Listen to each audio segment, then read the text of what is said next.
व्यक्तिगत आस्था आपकी अपनी जगह होगी, लेकिन जब संस्थाओं की बात होगी तो संस्था के नियम कानून को हमें मानना होगा। लेकिन इस देश की प्रधानमंत्री एक बच्ची हिजाब पहन के प्रधानमंत्री बनी। हिजाबी हंगामा है वो एक बहुत सोची समझी साजिश का हिस्सा है। अब्दुल कलाम आजाद बनेंगे लेकिन गजवाए हिंद नहीं होगा। जो लोग सपना देख रहे हैं गजवाए हिंद का, कि नया भारत संविधान के अनुरूप चलेगा, शरीयत के अनुरूप नहीं, गजवाए हिंद का सपना कयामत के दिन तक भी साकार नहीं होगा।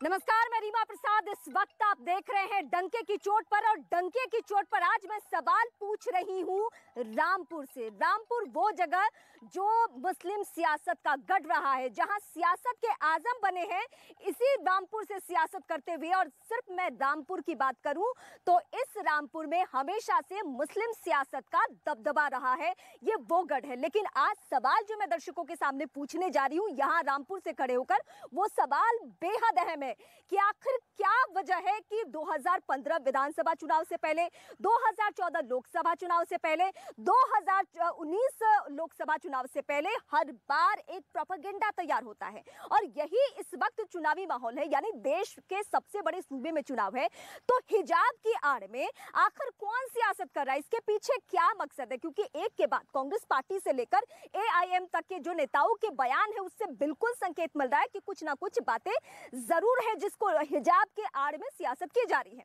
इस बीच सीएम योगी आदित्यनाथ ने जो गजवाए हिंद को लेकर बयान दिया है इस चुनावी माहौल में, उसके सियासी मायने क्या है, उस बयान को देने का मतलब क्या है? और इसके अलावा रामपुर में इस वक्त की सबसे बड़ी ब्रेकिंग जो निकलकर सामने आ रही है, वो मैं दर्शकों को बता दूं कि जिस हिजाब पे आज हम डंके की चोट पे सवाल पूछ रहे हैं, उस हिजाब की आड़ में, उस बुर्के की आड़ में 2 महिलाएं फर्जी वोट देते हुए पाई गई हैं, और जिसके वजह से अब उन्हें हिरासत में भी लिया गया है। ऐसी खबर निकलकर सामने आ रही है इस वक्त की सबसे बड़ी जानकारी। और ये जानकारी बताते हुए मैं आपके सामने एक एक करके वो तमाम सवाल रख रही हूँ कि अगर चॉइस का ही मसला है तो मुस्लिम महिलाओं से 3 तलाक के बारे में क्यों नहीं पूछा गया?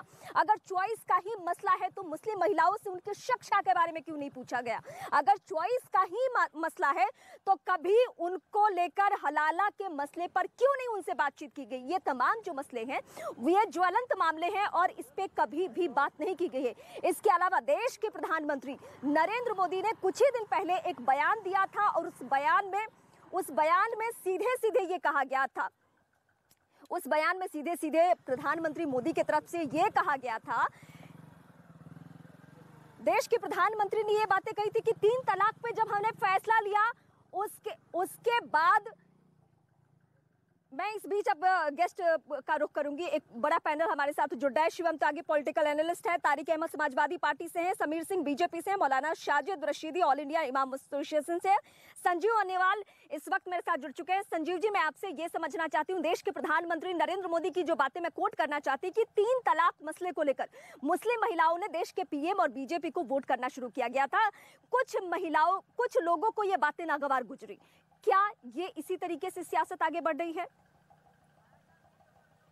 आप ठीक कह रही हैं कि मुझे लगता है कि एक 72 वर्षों से एक स्कूल ऑफ थॉट लगातार इसी तरह चल रहा था कि मुस्लिमों को लगातार आप उनके तुष्टीकरण करते रहो, उनके उद्धार का काम मत करो, उनकी महिलाओं को गर्त में डालते रहो, उनके जो भी कानून है उनके कानूनों को कोई इंटरप्रेट ना कर पाए, उनके साथ जो भी व्यवहार हो रहा है वो आगे ग्रो ना कर पाए, वो अशिक्षित रहे और वो देश के मेन स्ट्रीम में ना आ पाए। ये जो पॉलिसी लगभग नेहरू परिवार की एक स्कूल ऑफ थॉट की चल रही थी, उस पॉलिसी को एक जबरदस्त जो कुठाराघात किया इस मोदी गवर्नमेंट ने, उस कुठाराघात से क्या फर्क पड़ा कि इनको ये लगने लगा, अरे ये तो हमारे वोट बैंक है, क्योंकि ये हमेशा मुस्लिम को वोट बैंक समझा करते थे, परंतु उनके लिए उन्होंने कुछ भी नहीं। एक हाथ में जूता, एक हाथ में कंप्यूटर, एक हाथ में कुरान, एक हाथ में कंप्यूटर, लैपटॉप, इस तरह का जो कॉन्सेप्ट देने वाले थे वो मोदी जी थे, और उन्होंने कर दिखाया, इसीलिए आ पाए। तो मुझे ऐसा लगता है कि ये सब चीजें इनको बिल्कुल भी गवार नहीं थी, इनको किसी भी तरह डाइजेस्ट नहीं हो पाई, तो इसीलिए कभी नॉर्थ ईस्ट के दंगे करा के, कभी सीए का कानून के बीच में टांग अड़ा के, और कभी अब देखिए आजकल ये क्या कर रहे हैं, एक नया नकाब और सऊदी अरबिया जैसी जो फॉरवर्ड कंट्रीज हैं, उन्होंने भी कभी इसको डिस्कस किया। इस वक्त समीर जी मेरे साथ जुड़ चुके हैं, बीजेपी के लीडर हैं, और तारिक अहमद समाजवादी पार्टी के लीडर। मैं आपका भी रुख करूंगी। सबसे पहला सवाल समीर जी आपसे है, क्योंकि चुनावी माहौल है और गजवाए हिंद को लेकर सीएम योगी आदित्यनाथ ने भी बयान दिया है, तो इस बयान की जरूरत क्यों पड़ी? एक बयान तो सीधे सीधे समझ में आता है कि ये देश संविधान से चलेगा न कि शरीयत से चलेगा, लेकिन गजवाए हिंद का जिक्र क्यों? देखिए रीमा जी, आज पश्चिमी उत्तर प्रदेश के उस क्षेत्र में चुनाव हो रहा है जहां की स्थिति को आप समझेंगी, वो वही क्षेत्र है। मुरादाबाद को ले लेंगी आप, संभल को ले लेंगी, रामपुर को लेंगी, बरेली को लेंगी, और सहारनपुर लेते हुए बिजनौर होते हुए आज जो चुनाव हो रहा है उसमें संभावनाओं के आधार पर आपने देखा होगा कि आज जिस प्रकार से बुर्के की आड़ में फर्जी मतदान कराया जा रहा था, वो एक तरह से लोकतंत्र में फर्जीवाड़ा करने का एक माध्यम बन गया है। और योगी जी ने 2017 में सरकार में आने के बाद जिस प्रकार से कहा था कि सबका साथ, सबका विकास और सबका विश्वास, माननीय प्रधानमंत्री जी के मंत्र को लागू किया था उत्तर प्रदेश में। हम तुष्टीकरण किसी का नहीं करेंगे, लेकिन अपराध और तुष्टीकरण करने की किसी को इजाजत नहीं होगी, इसको योगी जी ने लागू किया उत्तर प्रदेश में। आज सबका विकास हो रहा है। कुछ तथाकथित ऐसे नेता जो धर्म की ठेकेदारी करते हैं, जो धर्म के नाम पर लोगों को बहलाते फुसलाते हैं, बरगलाते हैं, चाहे वो रामपुर में आजम खान रहे हो, आप देखिए 100 से अधिक मुकदमे उनके ऊपर दर्ज हुए। जमीन कब्जा करने से लेके मुस्लिम बच्चों से लेके विवाद उठा, कर्नाटक से ये विवाद उठा और देश के अलग अलग हिस्सों में पहुंचा, और सीधे सीधे अब ये कहा जा रहा है, और खासकर आप लोगों की तरफ से भी, कि चुनाव है और इसलिए ये कदम उठाए जा रहे हैं। लेकिन आप जिन जिलों का जिक्र कर रहे हैं, जिसमें एक जिले से मैं भी हूं, यानी मैं रामपुर से हूं इस वक्त, तो क्या असर हो रहा है? जो एजेंडा है, जो हिजाब के पीछे की सियासत है, क्या उसका असर हो रहा है? बीजेपी क्या मानती है? निश्चित रूप से रीमा जी, आपने देखिए आपके ही चैनल पर तमाम मुस्लिम बहनों ने इंटरव्यू में कहा है कि नहीं साहब, हम इससे निजात चाहते हैं। आप देखिए 3 तलाक से मुस्लिम बहनें निजात चाहती थी, माननीय मोदी जी ने 3 तलाक से निजात दिया, उसका स्वागत हुआ। हिजाब से भी निजात चाहती है, वो खुल के जीना चाहती है, वो अपने घर में और धार्मिक परंपराओं में आप कुछ भी पहनिए, लेकिन जब समाज के अंदर आपको प्रतियोगिता करनी है, स्कूल जाना है, कॉलेज जाना है, तो कहीं न कहीं स्कूल कॉलेज की मान्यताओं को मानना चाहिए और बंधन से मुक्त होना चाहती है। ऐसी बहुत सारी महिलाएं, आप देखिए आज के चुनाव में ही बरेली का भी चुनाव हो रहा। बरेली के अंदर एक मौलवी की बहू ने, निदा खान ने, पिछले दिनों आरोप लगाया कि जब ये मुझे न्याय नहीं दे सकते हैं तो ये समाज को क्या आईना दिखाएंगे, और समाज को क्या मुस्लिम समाज को न्याय देना चाहते। ऐसी बहुत सारी बहनें हैं, बरेली में है, रामपुर में है, मुरादाबाद में है, संभल में है, बिजनौर समाजवादी पार्टी के लीडर, मैं आपके पास आऊंगी, भारतीय जनता पार्टी के एजेंडे को समर्थन कर रही है। समझना है कि जब ओवैसी कहते हैं, मैं आपके पास आऊंगी, मैं तारिक जी से ये समझना है कि जब ओवैसी ये कहते हैं कि हिजाबी कोई पीएम बनेगी, जब वो ये कहते हैं कि हिजाब हमारी पहचान है, ये महबूबा मुफ्ती कहती है, तो समाजवादी पार्टी का क्या स्टैंड होता है इस चुनावी माहौल में? मैम, ये किसने कहा है तो मुझे तो मालूम भी नहीं है, किस आदमी की बात कर रही हैं आप। मुझे तो पहली बात है ये मालूम नहीं, मैं जानता भी नहीं उस आदमी को। दूसरी बात, समाजवादी का स्टैंड हमेशा से रहा है कानून का पालन हो, जो कानून का फैसला होगा वो माना जाएगा। बता दिया आपको। आपने कहा, और बहुत अच्छी और बड़ी बात कही। मैं एक सवाल पूछती हूँ, फिर आप जवाब दीजिएगा। आपने कहा कानून का पालन होना चाहिए, वाकई यही होना चाहिए। कोर्ट में ये मामला है, लेकिन आज की तस्वीर मैं अपने दर्शकों को बता दूं कि आज क्या हुआ। अभी मामला कोर्ट में लंबित है, लेकिन इसी बीच जब आज कॉलेज खुला तो एक बच्ची वहां पे फिर से पहुंची हिजाब में, और जब उसे रोका गया, हालांकि कुछ देर के लिए उसने हिजाब उतार दिया, लेकिन एक भाई साहब फिर वहां पहुंचे और उन्होंने उसे हिजाब पहना दिया। मतलब ये पीछे का जो प्रोपेगेंडा है, जो एजेंडा है, वो खुलकर सामने आ चुका है। तो समाजवादी पार्टी क्लियर तो करे कि जब कोर्ट में मामला लंबित है और इतनी सियासत हो रही है और उत्तर प्रदेश में चुनाव है, तो समाजवादी पार्टी का क्या स्टैंड है? हम लोग से इस समय चुनाव की तरफ ध्यान दे रहे हैं, हम लोग फालतू बातों पर ध्यान नहीं दे रहे हैं। और बाकी मैंने बताया ना कि तो समाजवादी पार्टी का स्टैंड है कानून का पालन हो, जो कानून फैसला करेगा, जो कानून बनेगा उसका पालन किया जाएगा। तो आप हिजाब के पक्ष में हैं या खिलाफ में हैं? जो कानून फैसला करेगा वो माना जाएगा।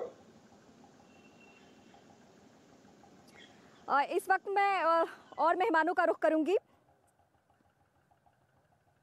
समीर जी, एक बार फिर संजीव जी, मैं आपके पास फिर आती हूँ। जब समाजवादी पार्टी का ये स्टैंड है कि कानून का पालन किया जाएगा, तो फिर इतना माहौल क्यों बिगड़ रहा है? भाई आप देखिए कितने डिफेंसिव होके, कितने संगीन मामले पर ये किस तरह के बयान दे रहे हैं।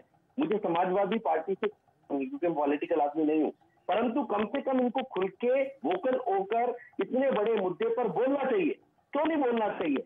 ट्रिपल तलाक के लिए इसी तरह से डिसाइसिव डिसीजन लेकर और आगे बढ़ी। इसी तरह हिजाब को लेकर जब पूरी दुनिया में एक अपने आप रिस्ट्रिक्शन है, मैंने कहा प्रोग्रेसिव कंट्रीज जो है उन्होंने भी इस हिजाब को कहा नहीं, ये तो गलत बात है।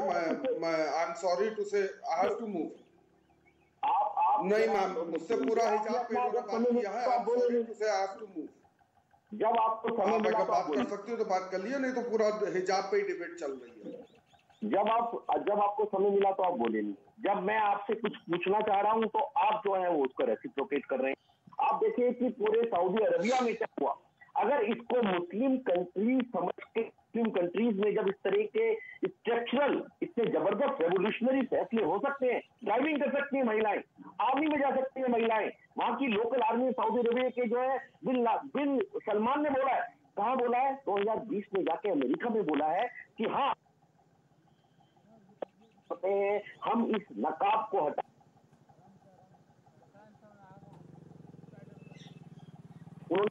एक महिला को पर्दे में रहना चाहिए, इसका मतलब ये नहीं है मैं इसके भी कपड़े जो है उन्होंने जो है मुकम्मल किए थे। अब तो संजीव जी, अब तो ये तस्वीर साफ हो गई है कि ये महिला की पर्देदारी और हिजाब का मामला ही नहीं है। अब तो हिजाब पे सियासी रंग डाल दिया गया है और हिजाब का कलर सीधे सीधे सियासी दिख रहा है, ये तो समझ में आ चुका है। लेकिन मैं फिर से एक बार जाती हूँ, समाजवादी पार्टी के नेता हैं तारिक जी, मैं तारिक जी एक बार फिर से आपसे यही समझूंगी, यही पहलू समझूंगी कि गज़वाए हिंद का बयान अगर सीएम योगी आदित्यनाथ ने इस चुनावी माहौल में दिया है तो समाजवादी पार्टी इसको किस तरीके से ले रही है?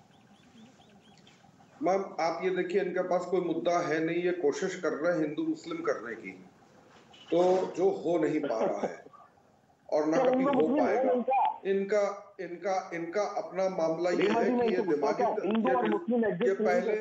ये पहले चरण का चुनाव देखकर उसके बारे में पता करके इनका दिमागी तवाज़ुन थोड़ा बिगड़ गया है, तो इनको पता ही नहीं है कि क्या हो रहा है।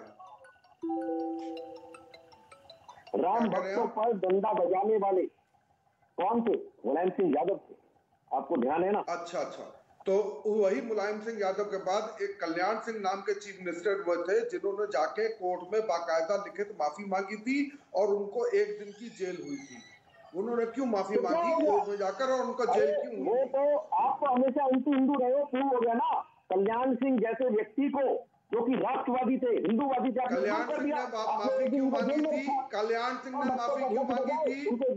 कल्याण सिंह ने माफी क्यों मांगी थी और उनको 1 दिन की जेल सुप्रीम कोर्ट ने क्यों भेजा था? कल्याण सिंह ने माफी क्यों मांगी थी और 1 दिन की जेल उनको क्या इस वक्त शिवम त्यागी मेरे साथ जुड़ चुके हैं? अगर जुड़ जाए तो मुझे बताया जाए।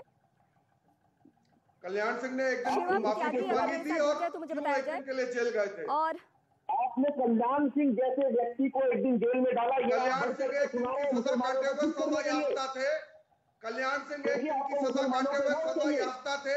सुप्रीम कोर्ट का आदेश न मानने पर उनको सजा हुई थी और उन्होंने सुप्रीम कोर्ट में माफी मांगी थी। उन्होंने माफी क्यों मांगी थी? कल्याण सिंह ने माफी क्यों मांगी थी और वो सजा याफ्ता क्यों है?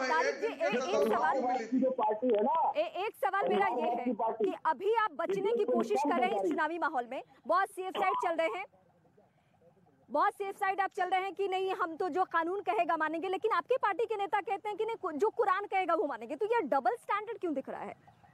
कुरान में लिखा है जिस देश पर रहो उस देश का कानून का पालन करो।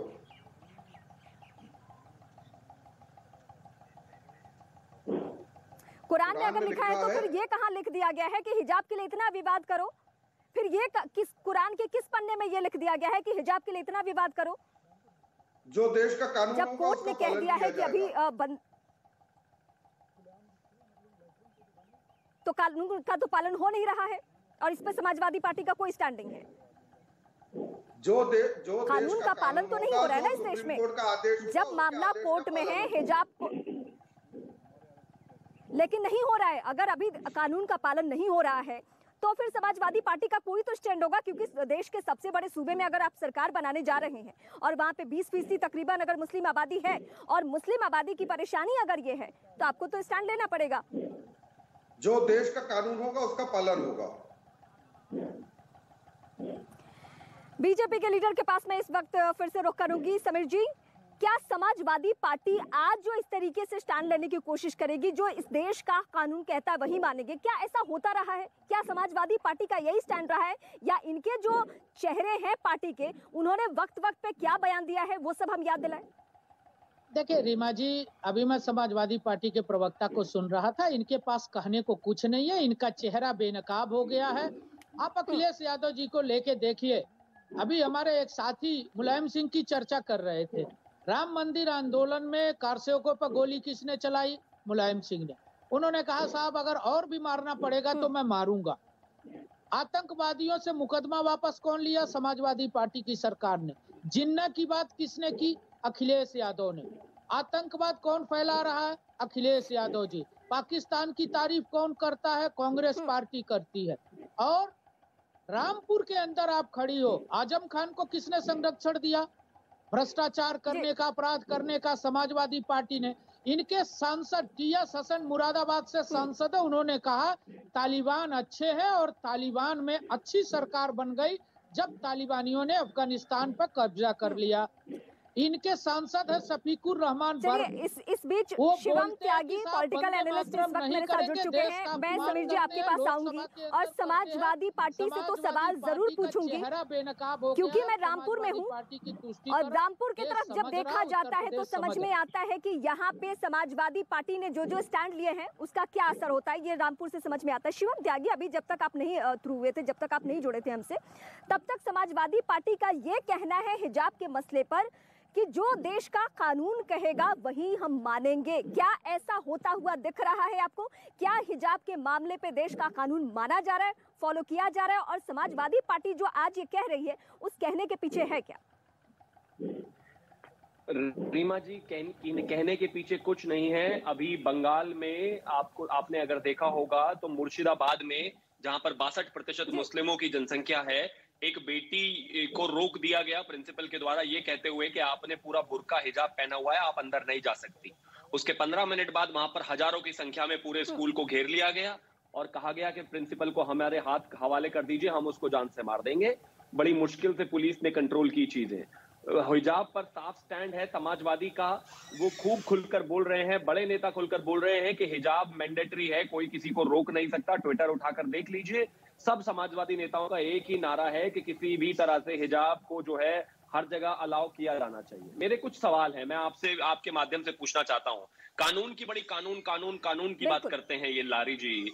आप मुझे एक चीज बताइए, कानून में तारीख जी से भी पूछ सकते हैं सवाल, क्योंकि आज वो सवालों से बचते हुए नजर आ रहे हैं। हाँ, आज सीधे पूछ सकते हैं। बताइए, कानून में कहाँ लिखा हुआ है कि भाई मंदिर में आपको जो है चप्पल पहनकर नहीं जाना है, या मस्जिद में आपको नमाज अदा करते हुए चप्पल उतार कर करनी है? ये नहीं लिखा हुआ ना। कानून आपको इस बात की स्वतंत्रता देता है कि आप चप्पल पहन के, जूते पहन के नमाज पढ़ सकते हैं, लेकिन क्या आप पढ़ेंगे? नहीं पढ़ेंगे आप।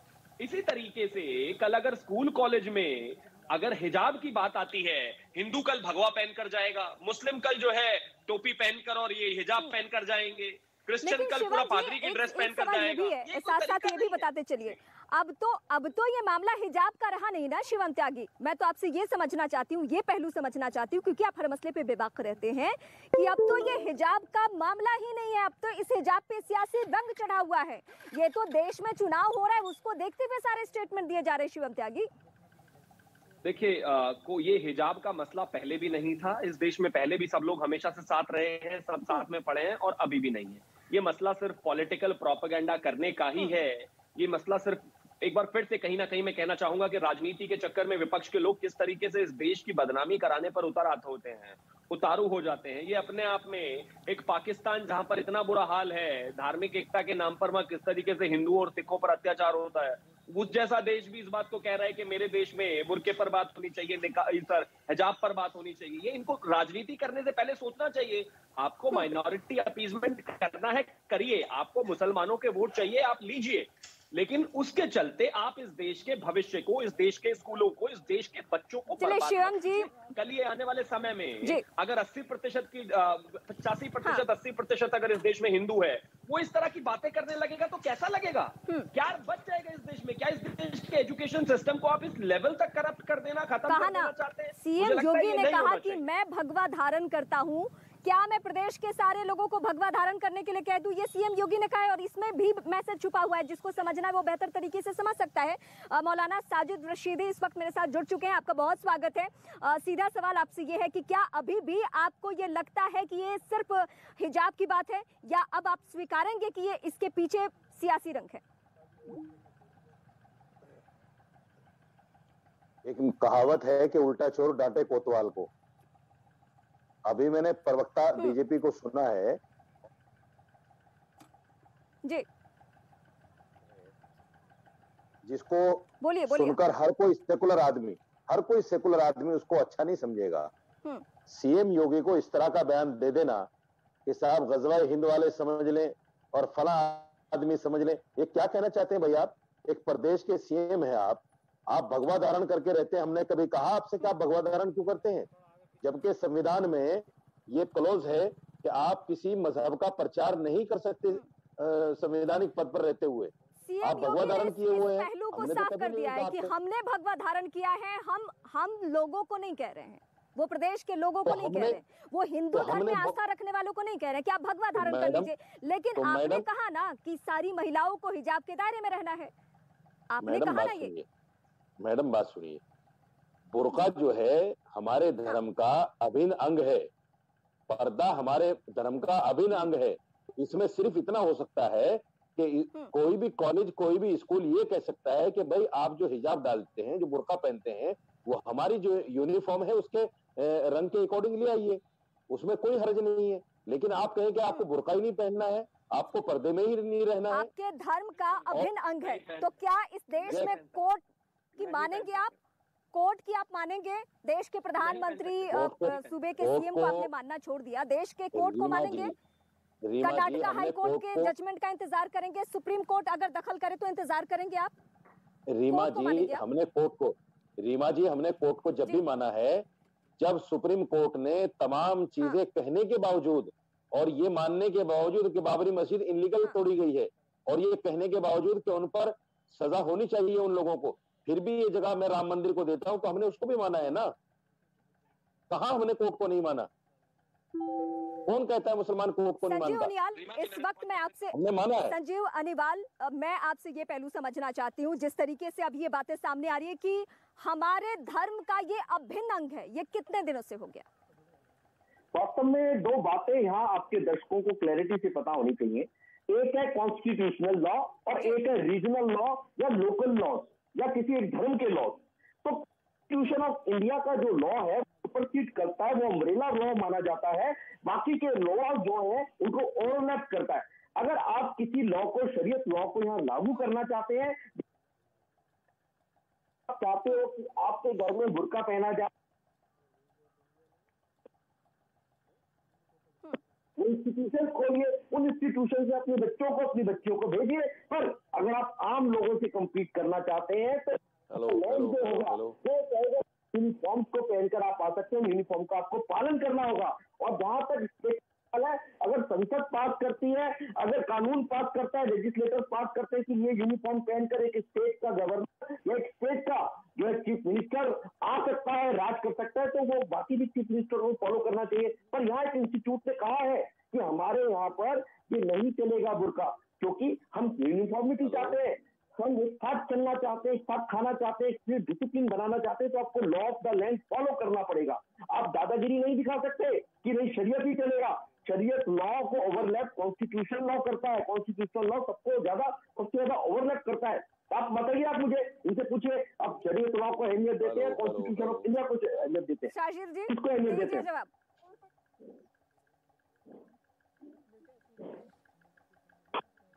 शाजिद जी, अब इनको आवाज नहीं आएगी, इनकी आवाज चली जाएगी। अब मुझे तो बस इतना कहना है कि अगर आप लोग सियासत कर रहे हैं हिजाब के नाम पे, तो हर पार्टियां कुछ ना कुछ करती है, मान लीजिए, स्वीकार लीजिए, बस इसमें करना और क्या है।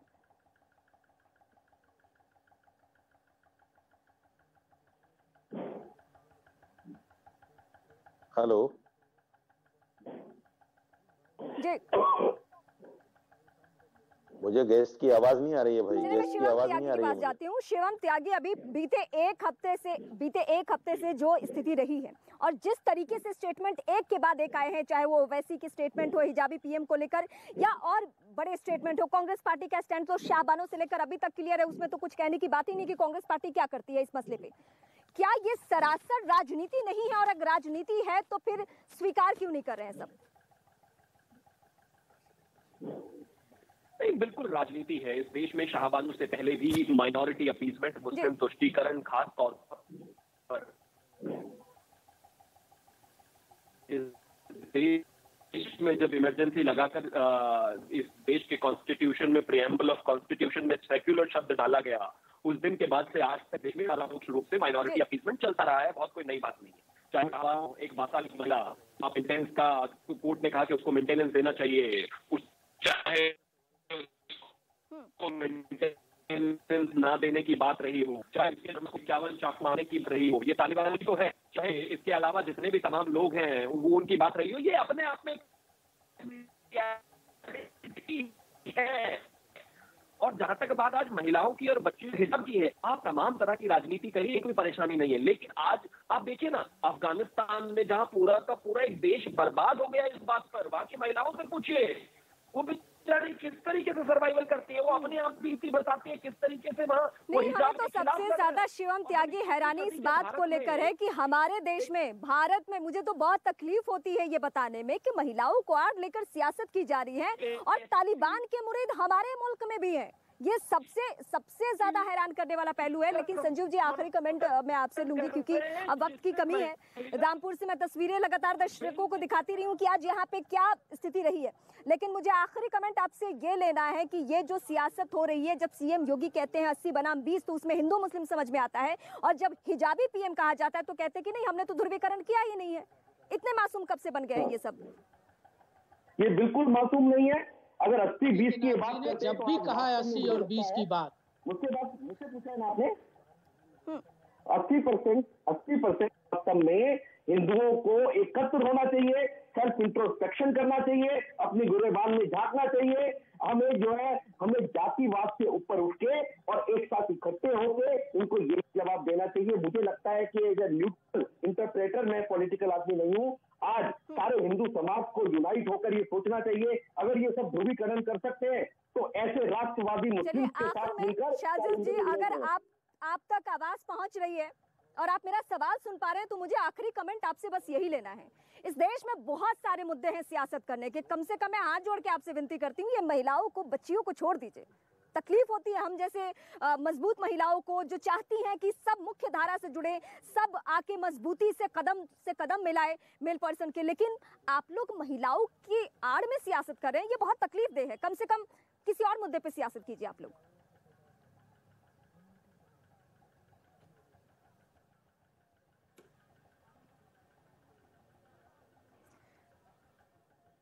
उनियाल जी, देखिए आज क्या इत्तेफाक है कि आज एक एक करके सारे वैसे चेहरे चले जा रहे हैं जिनसे भी मैं हिजाब पे सवाल पूछ रही हूँ।